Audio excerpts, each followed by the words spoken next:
So this morning it's just a romantic, easygoing stroll, just me and my dude. Nice and relaxed. I am working with him, just on a one-to-one, just to make sure I've got him tuned into me to stop any reactiveness, because he has been assisting me with a couple of dogs, and one in particular, little Bruce, is quite reactive, so we're getting him out of that and building his confidence. But Louis, as good as he is, can very quickly follow suit in that heightened state of mind, that situation, because he's not overly confident. He's never going to be a confident boy, so he does need clear leadership not to react. And he didn't react with Bruce. He was very good, but there were elements where I had to be cautious with him and I had to watch him. So I still want to work on that and make sure no matter what else is going on, he doesn't get triggered by it. So today's just me and him, and it's lovely. I'm not really having to do anything, I'll be honest. I'm just walking and enjoying him. So just a little recap actually on one of the visits I had this week. It was a lovely lady with a spaniel, working spaniel, and she'd done lots of training with it really. She'd done gun dog training. I'm just going to change direction here. So wait. She'd done gun dog training, she'd done agility, obedience, and she'd also bought some games off the internet. There's something about dogs on the internet that's going to solve all your recall problems and get your dog tuned into you, all that kind of thing. So she'd also done that.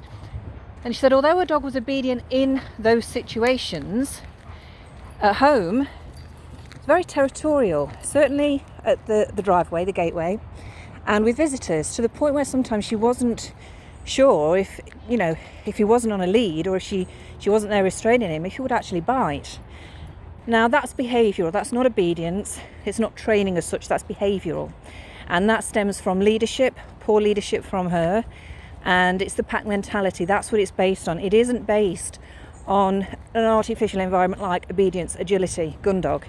This is you and your pack with your dog. This is pack mentality, this is leadership, this is your home. And it's a different way of treating the behaviours, because it's not obedience, that's not what we're doing. So just a few kind of basics really. The dog's first point of communication is eye contact. So in the pack we have the alpha and we have the rest of the pack, and they're all looking at him, ready to say, hey, what do we do? Tell us what to do. That's why they look at him.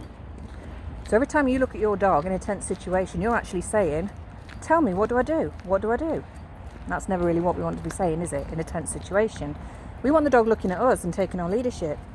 But our body language is saying something very different, because we're looking directly at the dog. As well as that, what we're also doing is throwing in our high energy voice with the vocal commands, because that's what you do with agility and obedience. Use your voice.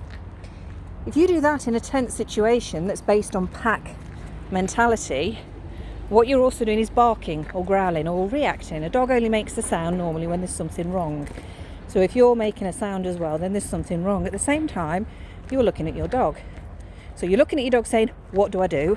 And you're also barking and being reactive. It's pretty weak behaviour in the dog's eyes. That's not leadership quality there. You're not going to get your dog listening to you with that kind of behaviour. And then what you also do, because obedience and agility is all about positive reinforcement, and that's what works in that situation, is treats. Treats, a ball, games, get something to get them fired up, to get them wanting something from you. I get that, I understand that. But if you then start to try and dish out treats in a tense situation where your dog is being territorial and you want your dog to stop and listen to you, start dishing out treats. A, they're not going to eat. In a tense situation, in the dog's world, that's fight or flight. That means they've got to either run fast or they've got to fight. The last thing they're going to do in that situation is sit down and take something from your hand and nom nom nom nom, lovely jam sandwich, great. It's not going to happen. They're not designed to eat before they kill, eat before they hunt, eat before they fight. That's not what they do. So your treats won't work in that situation. So let's recap. What you're doing when your dog's being territorial or showing behavioural issues that you don't want, when you need your dog to take leadership from you. Where's that boy? That's tootling along behind me. So when you want your dog to take leadership from you, The last thing you want to do is look at them, talk to them, and try and get them a treat. It won't work. Obedience, agility, your gun dog is specific training in an artificial environment. It is not your pack-minded leadership that you're dealing with there. You've got to do the opposite to get what you want from your dog. So that was that session with her.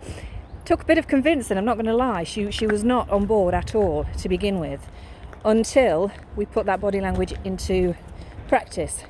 And once you see the difference that makes, then you can believe it. I get that, I understand that. And my approach is very different to pretty much everybody else's out there, because I don't do the treats. I don't do the positive reinforcement. The only thing I will do, hello baby, the only thing I will do is when they're being good, pat on the ribs. That's very similar to a body check. It's a leadership way of praising the dog, but you're not looking at him, you're not talking to him, you're not giving him treats, you're telling him in a very calm, confident way, well done, I've still got this, you're still safe, but well done. That's all you need to do. Keep it simple. Less is more with behavioural issues. Okay.